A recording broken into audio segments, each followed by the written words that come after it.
Quando Sasuke estava fugindo da vila, a Sakura o encontrou e foi atrás dele. E foi neste momento que tudo aconteceu. Versão brasileira, produção Débora Dias.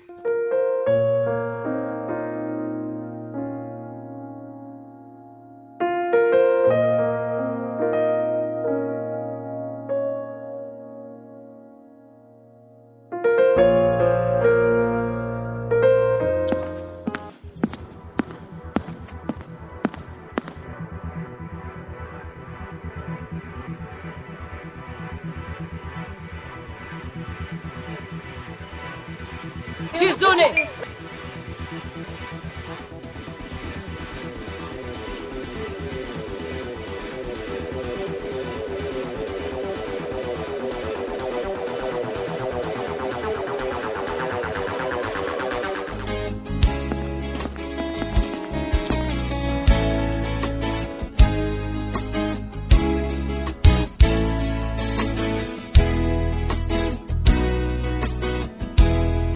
Tsunade, eu não sou vagabunda, não sou delinquente, sou uma mulher carente. Eu dormi na praça, pensando no Sasuke.